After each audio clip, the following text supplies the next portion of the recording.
Nice. Big legs. You want to start?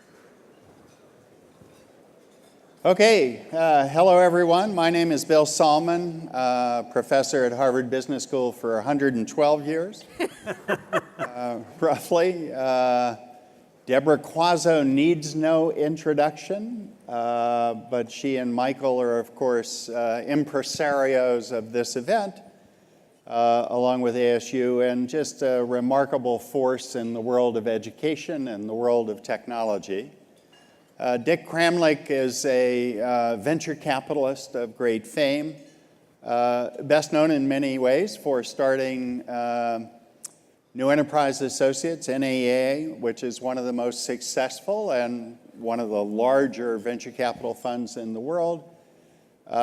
Whenever I get depressed, which is sort of each morning reading the paper, I go visit Dick Kramlich because I've never met a person more engaged in the world and curious about learning and doing things. And he continues to practice his venture capital, also an expert in the world of video art. So if you really want to get him going, talk to him about video art.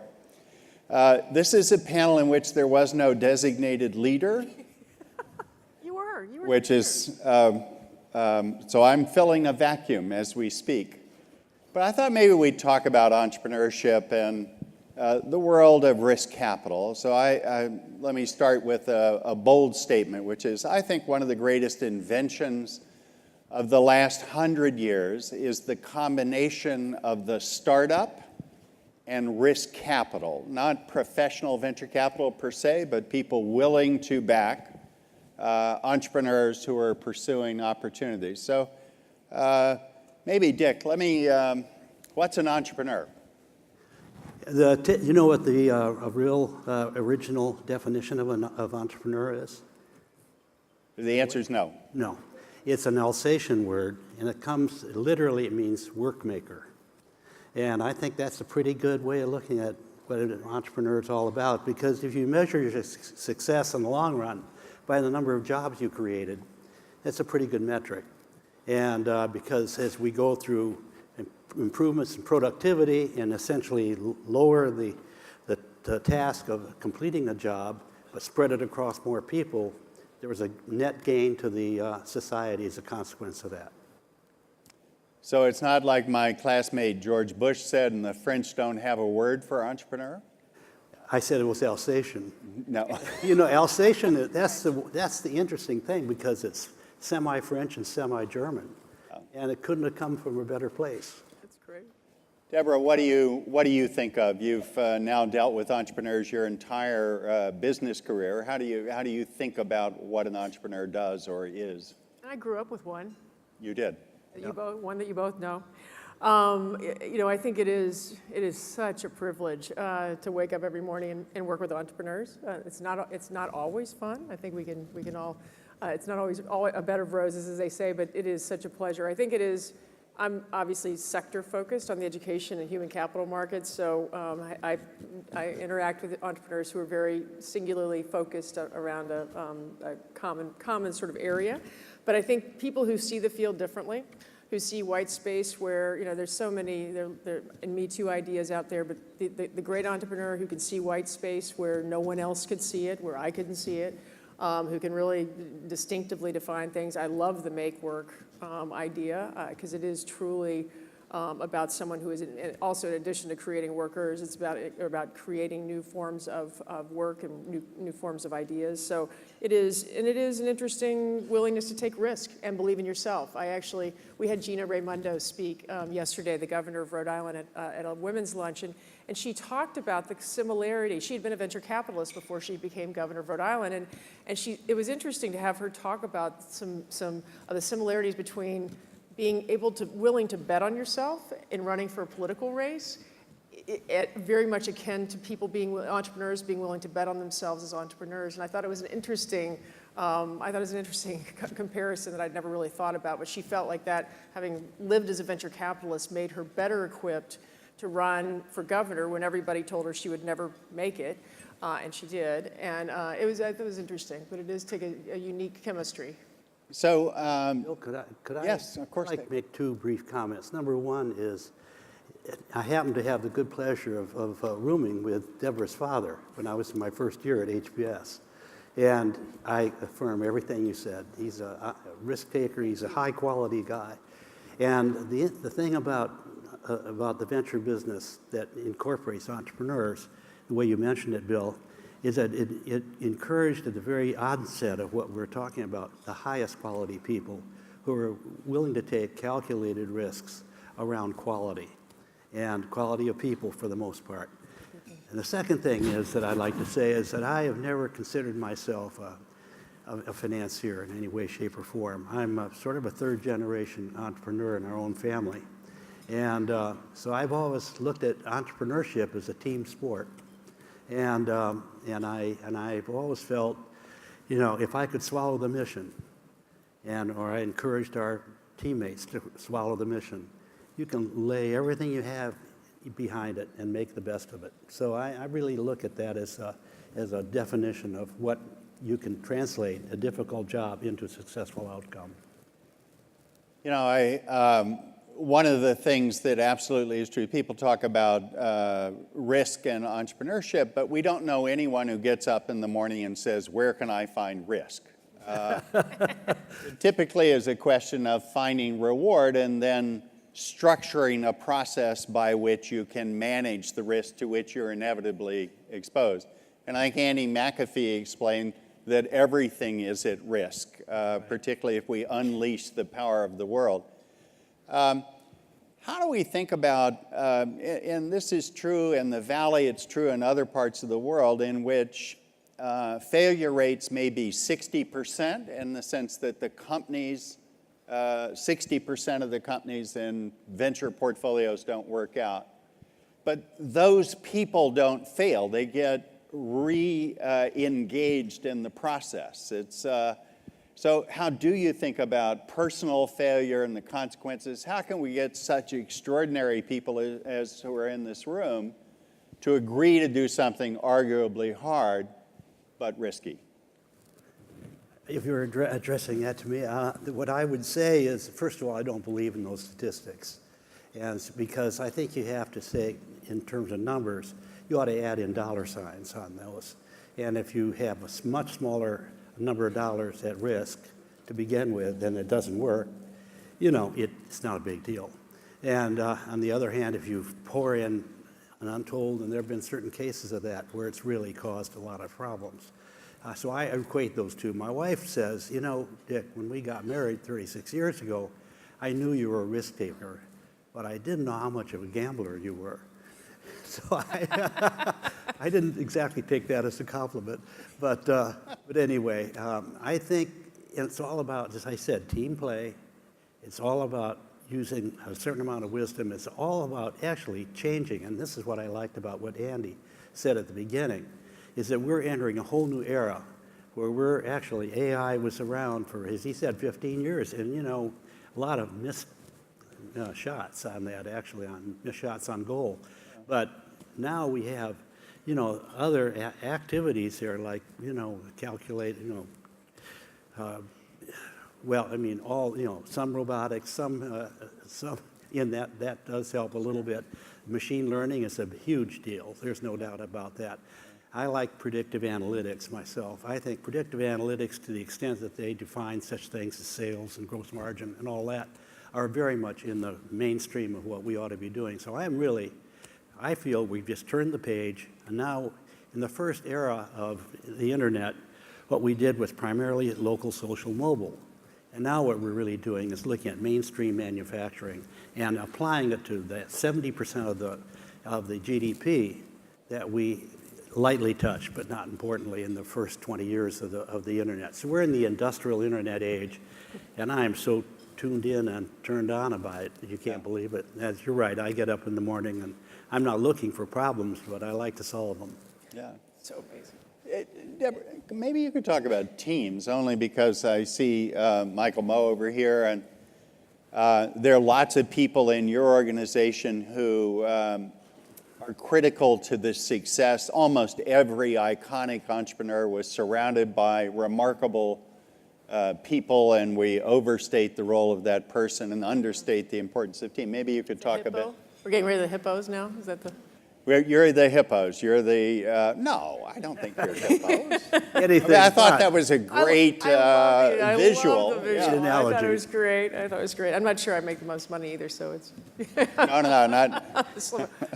You talk about teams within our own organization or within Well, the just organization what we're you've investing in? observed over time, because you've seen all these people do remarkable things, but it's teams of people. It really is teams. It's so interesting, 'cause if you actually kind of break down, and I'm a neophyte at this, and I actually at some moment, as I reacted, I'm not worthy to be up here with Dick Kramlich or Bill Sahlman, but at some moment I want you to, I know you love going forward only, but at some point I would love you to go back and just give a few comments on how, when you made your investment in Apple, what it was that struck you as being so extraordinary about that opportunity, because if you all don't know, Dick was an original investor in Apple way back in the beginning. My partner, Arthur Rock. Exactly. So I'll take you back there. But I do think it is interesting. If you actually look at, and if you look at the companies within our portfolio, the team coalescence is pretty critical. I think that the dysfunctioning teams will kill a company. They can kill the hippo. They can kill they can kill everybody. Highly functional teams can get you through extreme adversity. We've had a couple of examples of that last year, where high functioning teams were able to power through despite missing numbers for whatever reason, despite having difficulties achieving financing because they missed their numbers, obviously. But high-functioning teams, and I'm sure, and that's true in philanthropic and not-for-profit organizations. That's really that's categorical in any possible organization. But it is high-functioning teams is a pretty crucial crucial dynamic, and I think it's only more so today in a world where work is so collaborative and represented by Slack and other things like that. And the Slackification and the WeWorkization of work has only made that more important, and hierarchy dissolving all around it. So it is the team evaluation of team is critical. So let's go back. Steve Jobs, Steve Wozniak, Ron Wayne, the poor fellow who sold his 10% back to Jobs and Wozniak. What were the critical ingredients of Apple when you first went to visit them and thought about investing? Well, Arthur's my partnership wound up in 1976, and we talked about doing another one, but I thought it was time to, so we officed together during 77. And that was actually the phase of PC was just coming into being, and everybody, it was a cult all around the West Coast at that time. And so I spent most of my time learning about things in that time, just kind of like where we are today in a different era. But at any rate, so you looked at everything from a problem-solving standpoint or the technology standpoint, where the best sources were, and Apple wasn't the best source. It was a great source, but if you went to any of these shows at that time, the Homebrew Club, the other shows in the computer industry. Computer industry, right. And I'm a great believer that the market will always tell you what to do if you listen carefully enough. And there was no doubt about what the market loved. It loved the excitement. And Steve Jobs was a quarterback. And he, he knew what he knew and he knew what he didn't know, and it didn't bother him what he didn't know, which I always thought was a strength. And he was a very creative guy and knew design. And so about where everybody else came out with theoretically the right answer, he came out with the right answer. And the market knew it. So when we had a chance to participate in that first round of financing, but we did. And if you had held all your stock. Yeah. Well, I mean, to tell you, actually the first 20 years were not the greatest. Yeah. Went up and down a lot. But the seeds were there. In fact, I didn't agree with Arthur's firing Steve, although it turned out to be a great thing for Steve because it really expanded his horizons. He got himself calmed down and really learned a lot in the process, and then he had to actually do Next, which was a good operating system, but it was upside down. So he had to make all those changes. But by that time, he'd learned that life isn't perfection, but he was going to plow ahead no matter what. And I respected him a lot. And but I was going to say, actually, within about 10 days after we made that first investment, I went down to, I actually had a friend of mine from England, and he wanted to see it. I won't cut this short, but the long short of it is Wozniak wanted to buy a house. And he said, if you guys will take the same value on a common stock that we just sold the preferred stock for, it amounted $450,000, which was 125% of what the entire block was in the first one.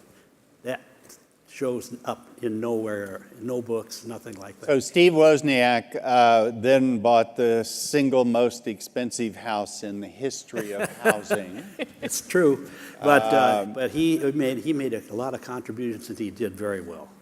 We all did pretty well. Yeah. And the other comment, again, Mike Markkula turns out to be the unknown CEO who ended up with the same share as Wozniak and Jobs, and without whom I think Apple wouldn't exist even in those early days. Really? He was the voice of common sense at the top. So what makes a great investor?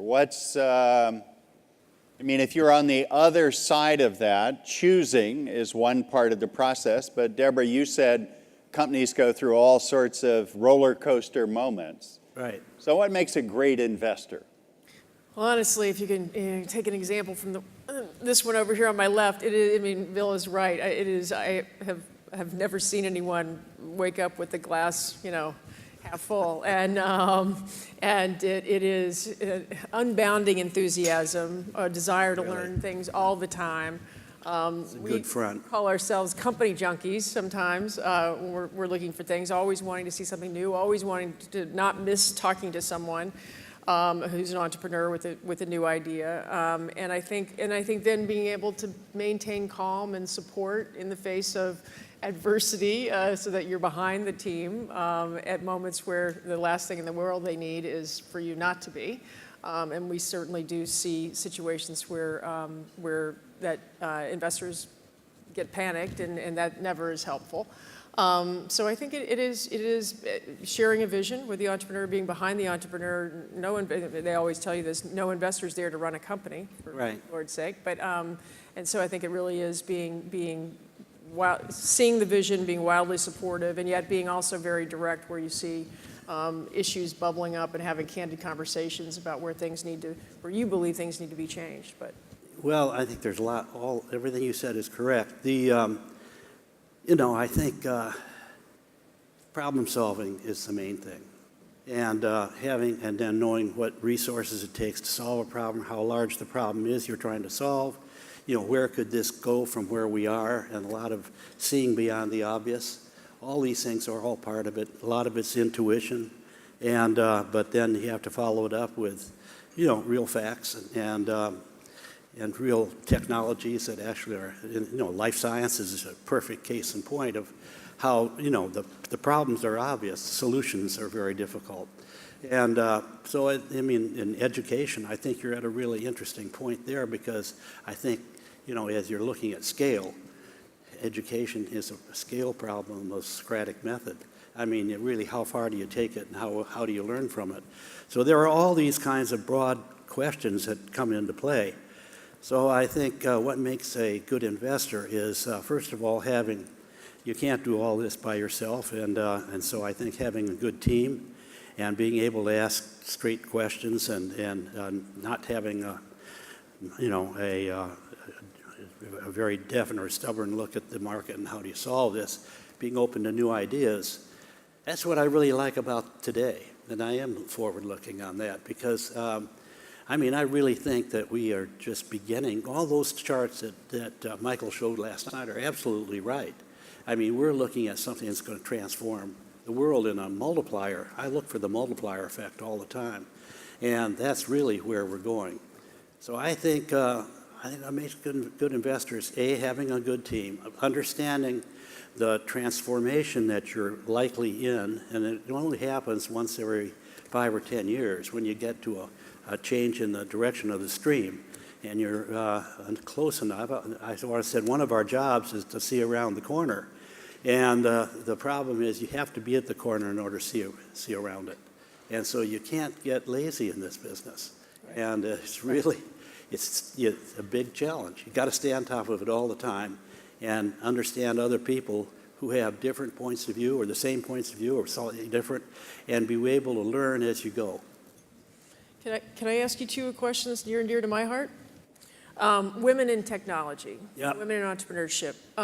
We are very proud here at the ASU GSV Summit. We have roughly 400 companies presenting, and we poll it every year. And when consistently, we've had around a third of those companies founded and or led by women.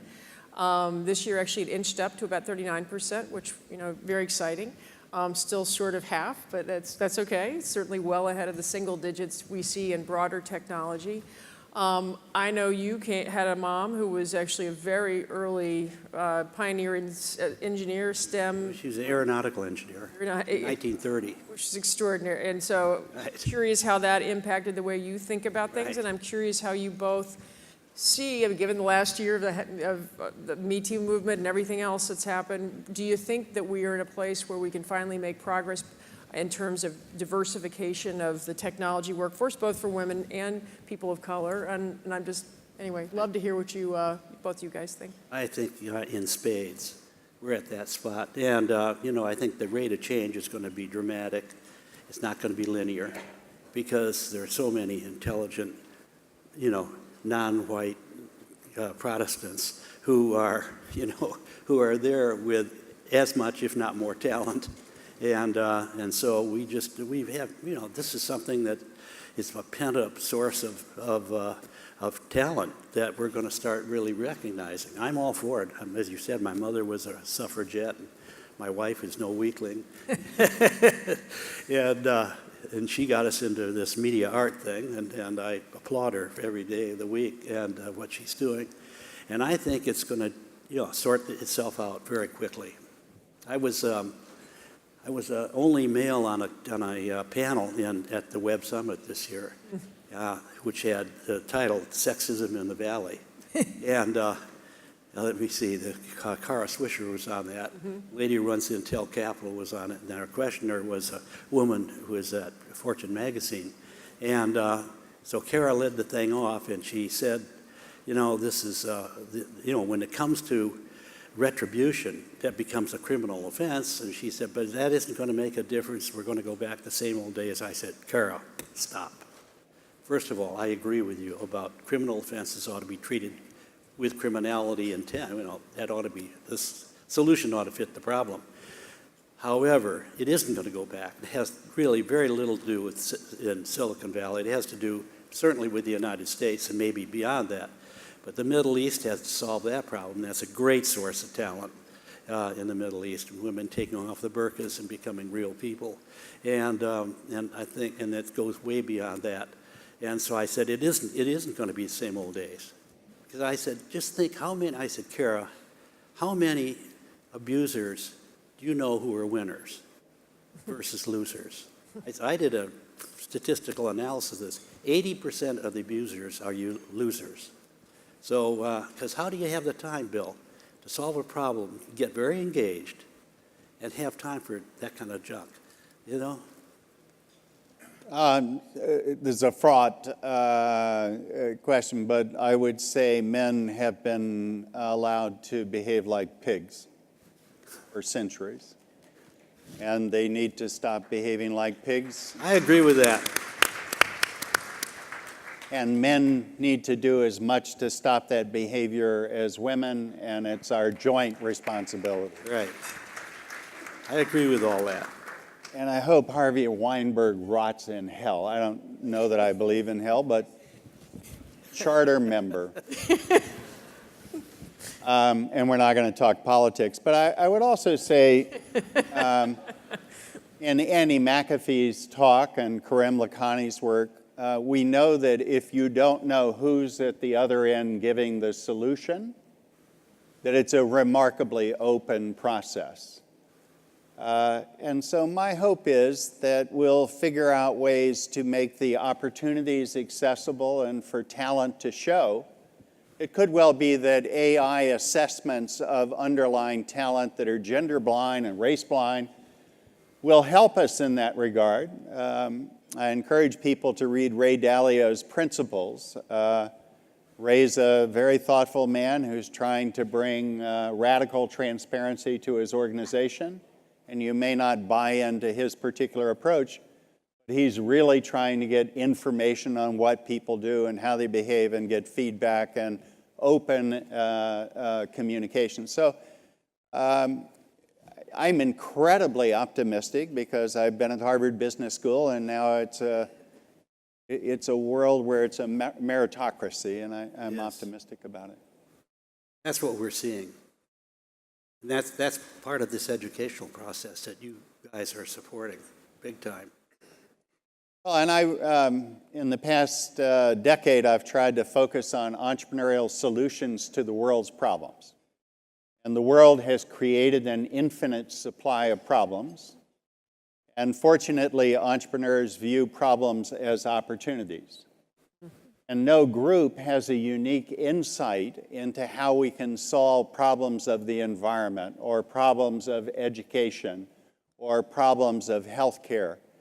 Two greatest taxes in the United States are the cost and poor quality of healthcare and the cost and poor quality and uneven results of education. So we have an unbelievably big problem that you all are in the business of solving, and people like Deborah and Dick and Michael and others need to provide capital and help and support to do that. So I wake up every morning, frankly, quite optimistic about what our human capital can do if it gets its act together. I believe that more than your earlier comment, that you wake up with a dark cloud over your head. And well, I don't read the news anymore, so for anyone who wants to join me in that regard, Twitter is not a feed for me, not working. I told Bill before this that he generated a class that was long after I was there that was called Entrepreneurial Finance. And I said, I would have loved to take that class. Because when I was there, it was all, Fortune 500 kind of problems. Right. And now, and you transformed that, and I've always had the highest respect for Bill. I was told when I introduced entrepreneurial finance that entrepreneurship was an intellectual onion, and you peeled back layer after layer and cried.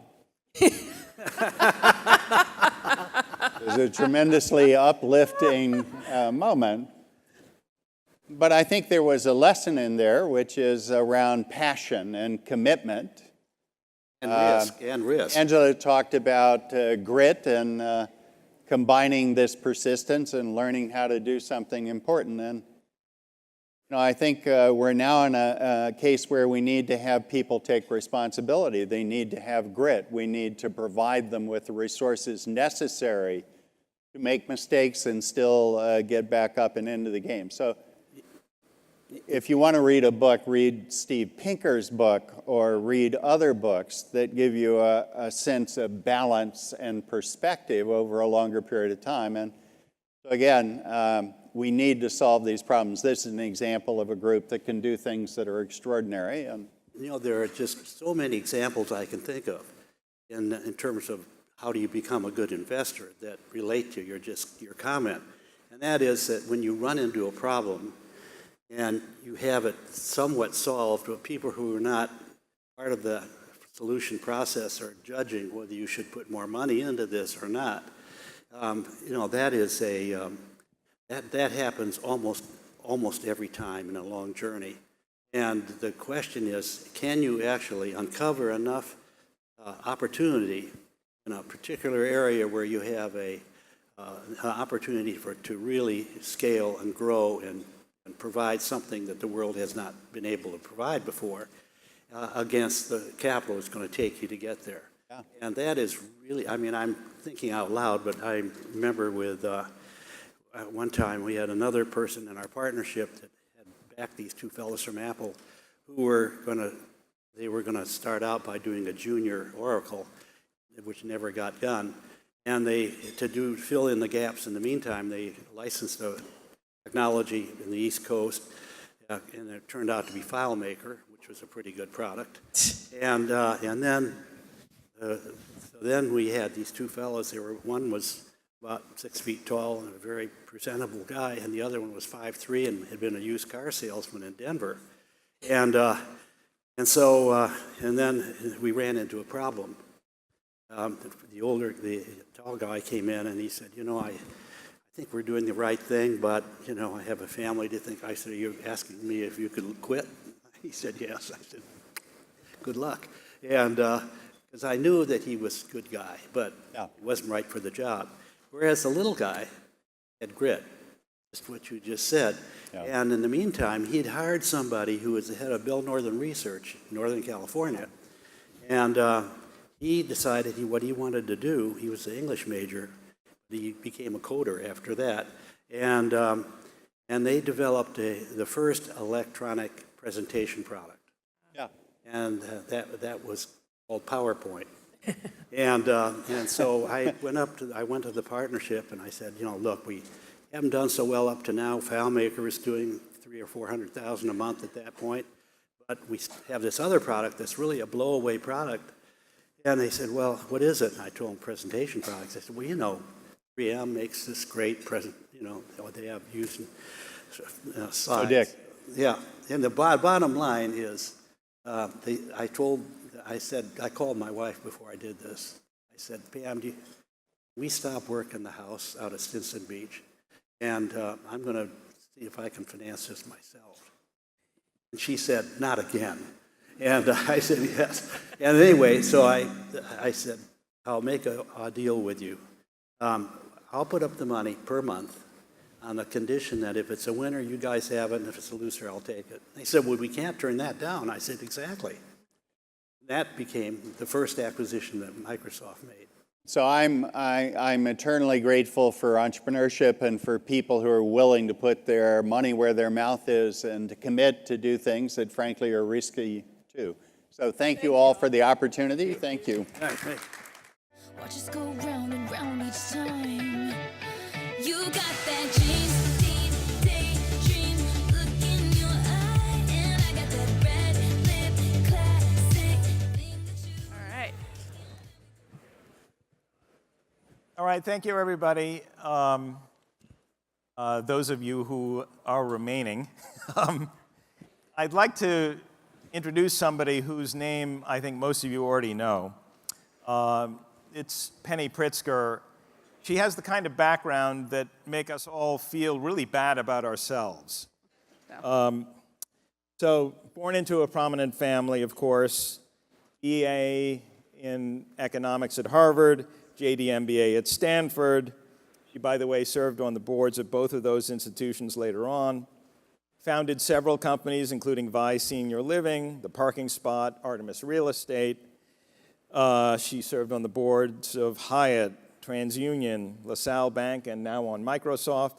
And of course, not to mention that she was Commerce Secretary in the Obama administration. And a little known fact, she actually has a gold medal in the decathlon from the Los Angeles Olympics. No. That part was fake news. And now is a philanthropist, a civic leader, an investor, an industrialist. But what I'd like to ask first, because I think the piece of Penny's life that we know littlest about is the piece post-Commerce Secretary. So what are you doing now? What's occupying your time? You don't seem like somebody who wastes a lot of time, so what's on your agenda now? Well, first of all, thank you for having me. And for those of you who were here for the previous panel and who love this conference, I just have to say Deborah Quazzo is one of my heroes. So I just want to give a major shout out for her and a round of applause. So, the weird thing is when you get, when you're finished serving in government, at least when I served in government, you resigned from everything you did and were unaffiliated with anything. And so when you finish, you have this white sheet of paper in front of you, and at my age, that's a little terrifying. So I've been working on putting together my next career. And part of it is building upon my experience.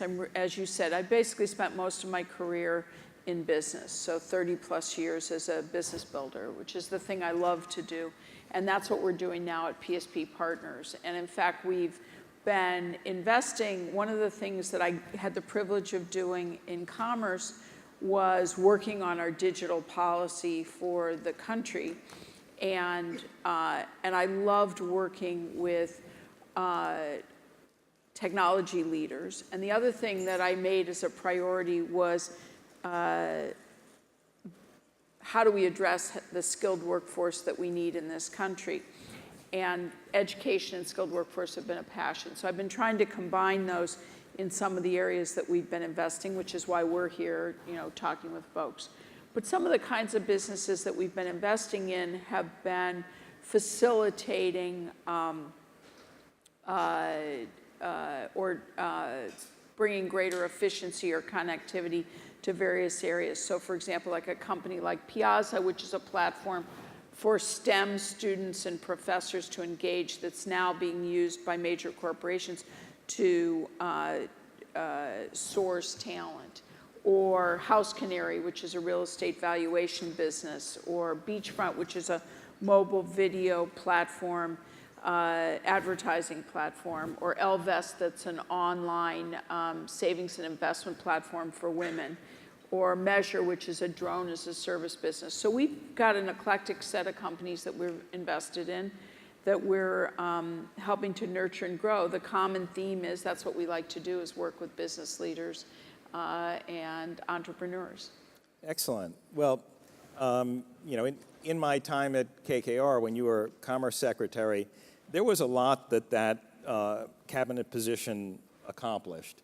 And it's a eclectic position. As most of you know, there are, I think, 46,000 people in the Commerce Department, and it has a brief that is really eclectic itself. Can you tell us a few of the things you're proudest of in terms of what you accomplished during the time as Commerce Secretary? So imagine the following scenario. You walk into a new job. You've never served in government. This is my situation. And the department that you're running, think of it like a large corporation with 12 divisions. You do everything from give out patents and trademarks to set standards for everything from nanotechnology to fire hydrants. And in between are things like international trade or the weather service or the census, et cetera. So how do you make sense of all that, and how do you try and move the needle forward? But most importantly, how do you service your number one stakeholder, which is the business community? And that was probably one of the biggest things I was most proud of, was we worked together over the first 100 days to set a strategic plan, which we called our Open for Business agenda. And the idea was that we would focus on trade and investment, innovation, making more of our data available, environmental intelligence, and then we try and operate the place better. And operating the place better might have, was not an insignificant objective of ours. The things I'm most proud of are, first of all, we tried to focus on real solutions that were important to the business community, because that's what the president said to me. He said, I want you to build a bridge with the business community. His relationship at that time I came in was not very good. He said, I want you to make sure the voice of business is heard when we make policy, and I want you to be the chief commercial advocate.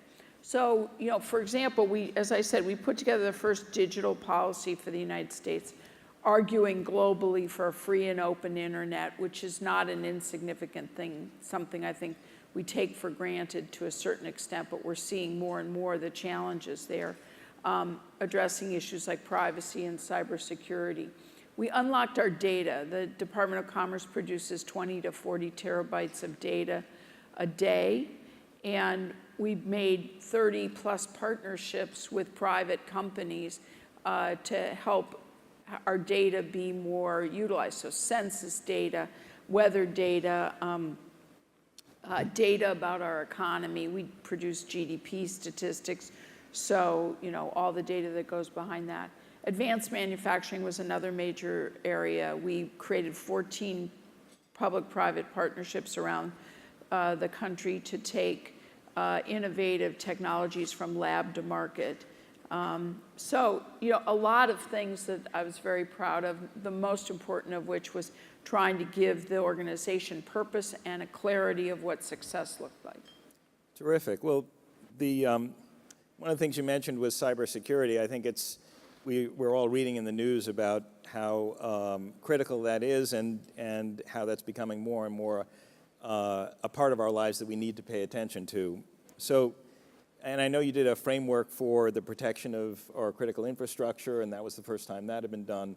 Can you tell us something about, in your experience in that arena, what's going on now, what we can look forward to, and maybe what we ought to be thinking about as we're reading the news? Yeah, so, so the framework, the cybersecurity framework was a language in essence. This is the way I think about it. I'm sure the technologists would make it more complicated and thorough.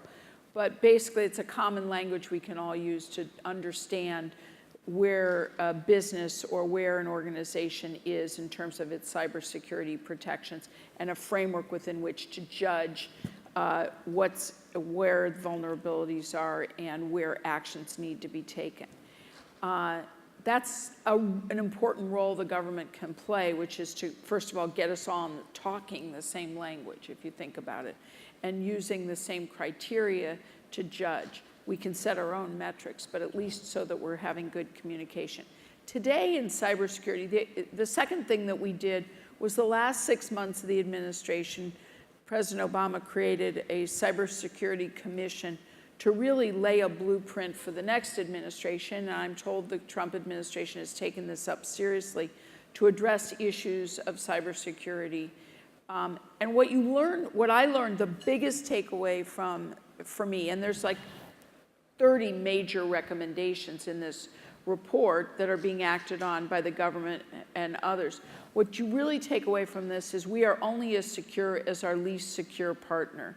And our critical infrastructure in this country is run predominantly by the private sector. And as you learned, if you thought about it, it was through the HVAC contractor that the breach at Target occurred. Now that feels like that was ancient history, but I use that as an example to say, you as a business are only as secure as your least secure partner. Right. And sometimes you don't even know who those partners are. And so a lot of the challenge in cybersecurity, particularly as all of you are creating new businesses or growing businesses, is to be born secure. That was not something 5 years ago business builders thought about, but it's really an important layer that we need to bring into our businesses and our activities today. Yeah, and it's interesting you layer privacy on top of that, and what the European Union is doing now. I think this has become, effectively a critical area of investment for every company that has ambitions to serve across geography. It's going to be really interesting, particularly in light of all the, circus that went on last week and others, is, as Europe rolls out GDPR, which is their privacy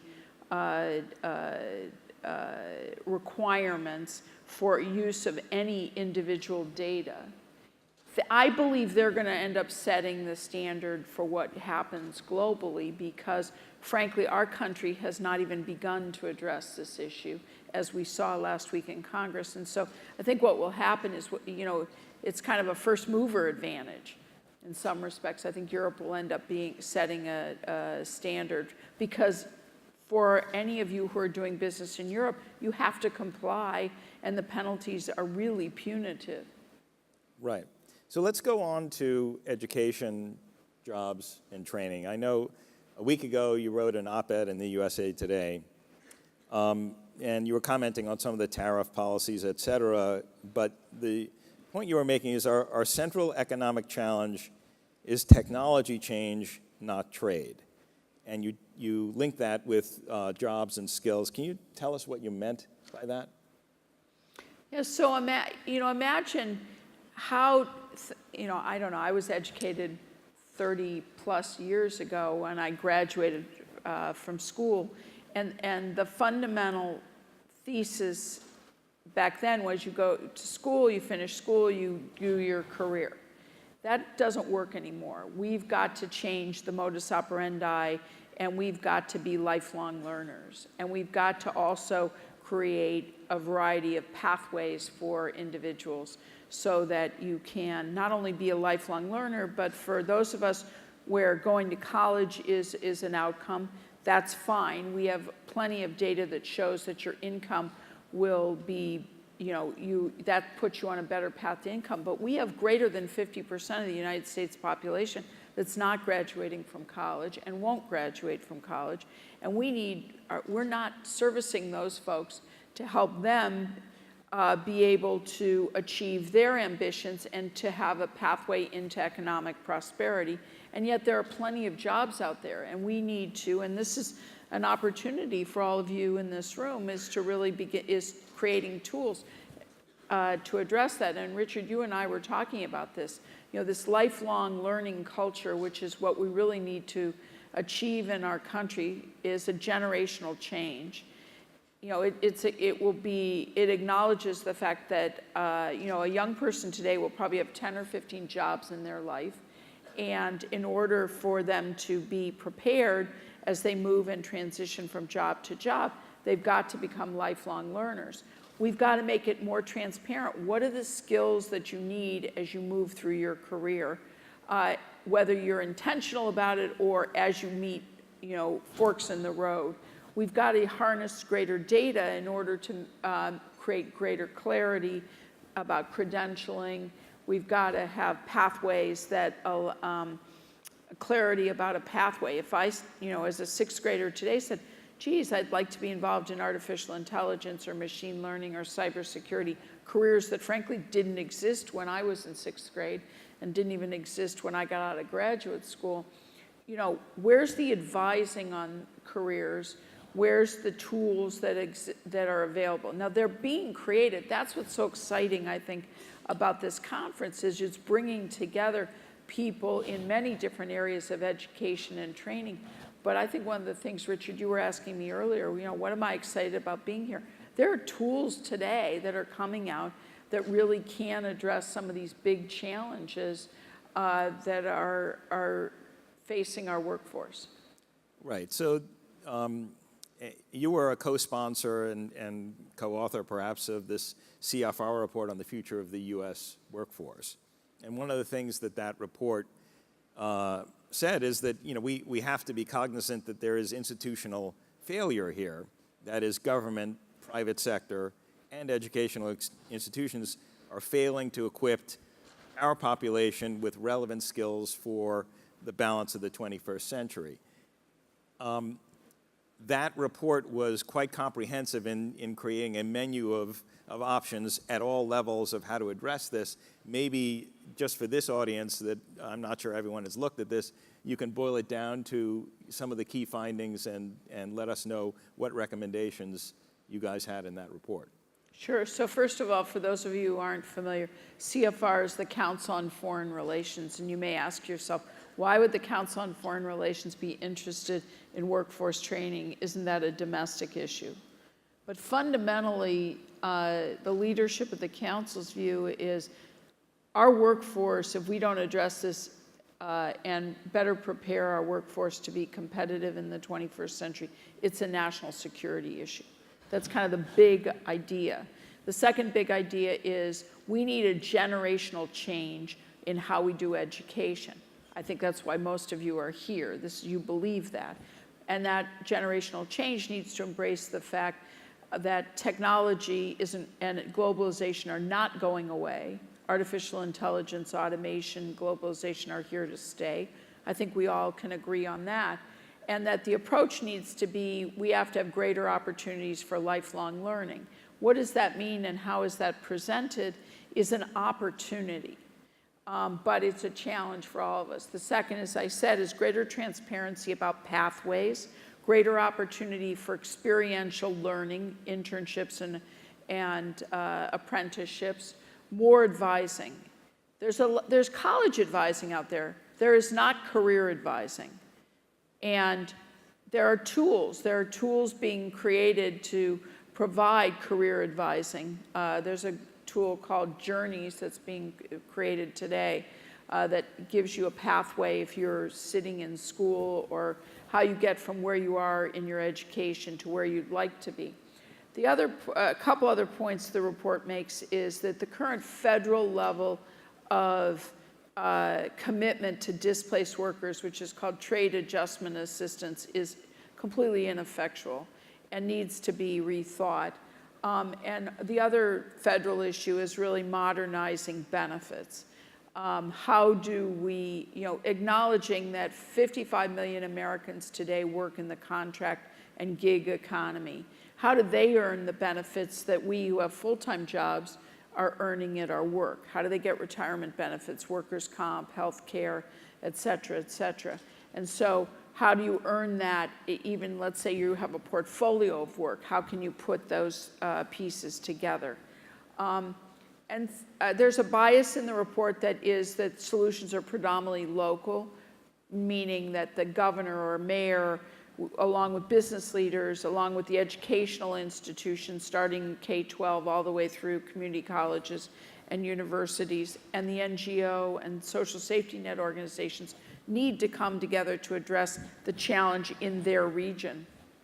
And finally, we call for a national commission, because this is an effort and an initiative that needs kind of generational change. The same way at the beginning of the 20th century, when we went from an agrarian economy to an industrial economy, we said public high school needs to be ubiquitous for everyone.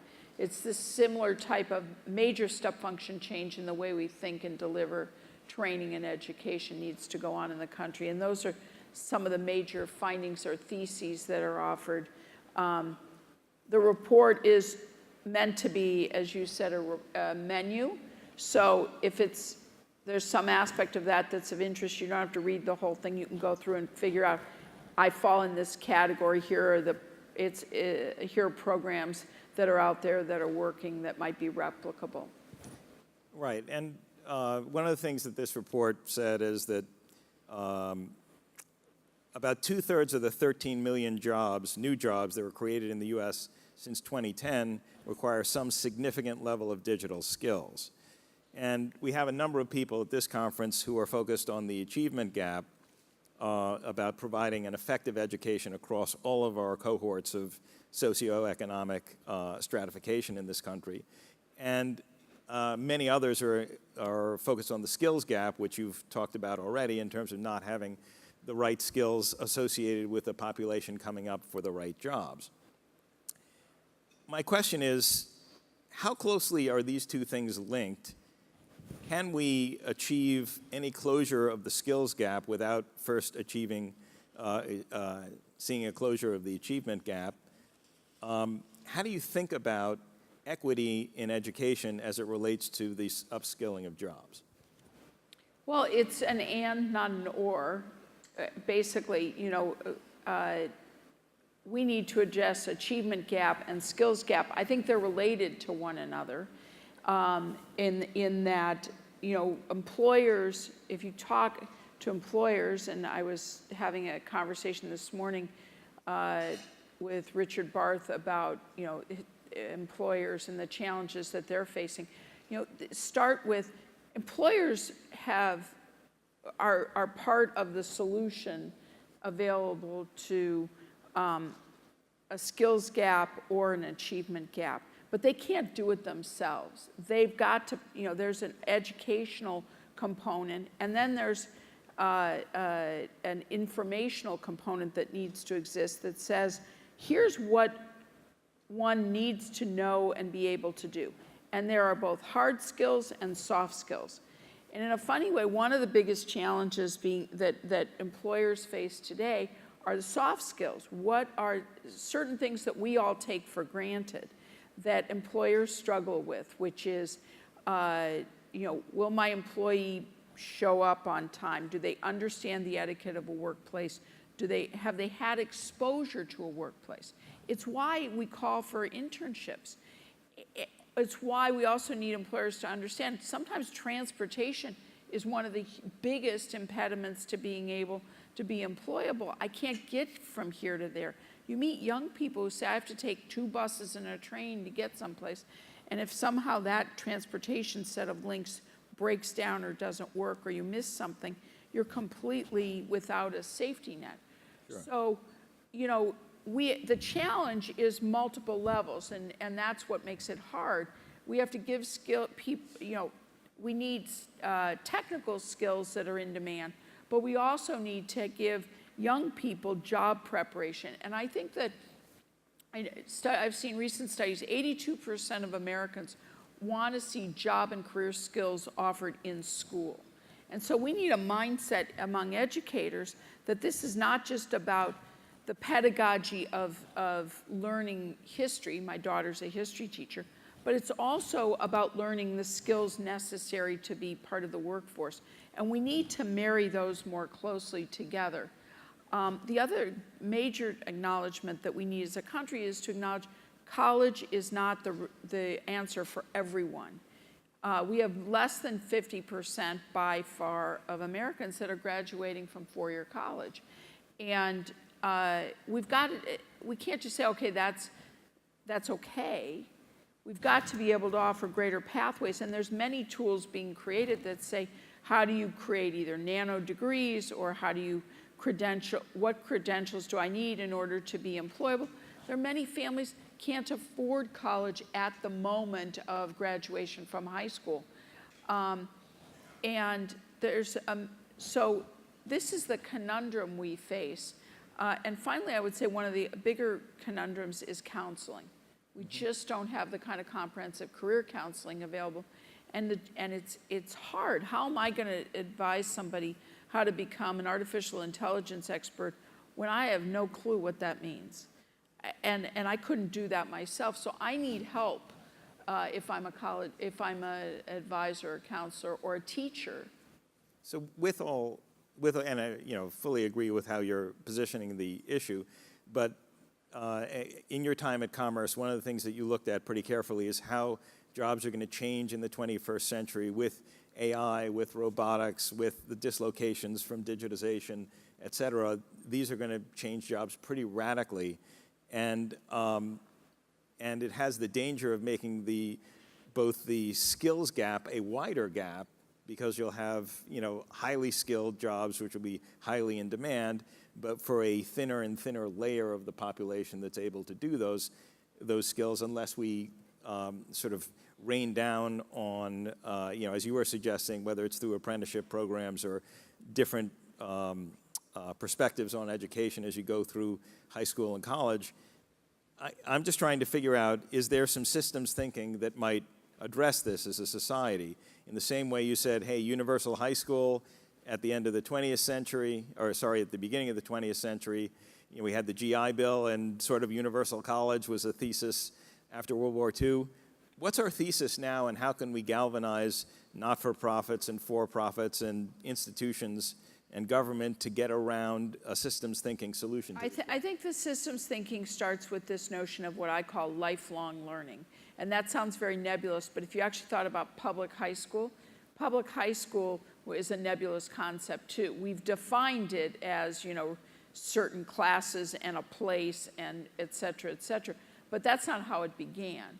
And so to me, if lifelong learning is an essential element of the 21st century workforce, then, and clarity of pathways into careers, then what are the tools that we need to be offering, whether they're offered by our educational system, by our employers, and where do you need the social safety net to be applied, where someone is bridging from one place to another and needs perhaps some support while they're making that transition.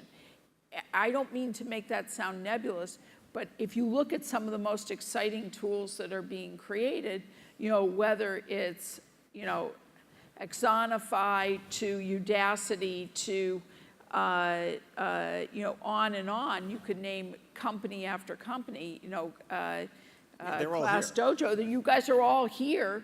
You're creating solutions And I think the moniker is we're a country of lifelong learning.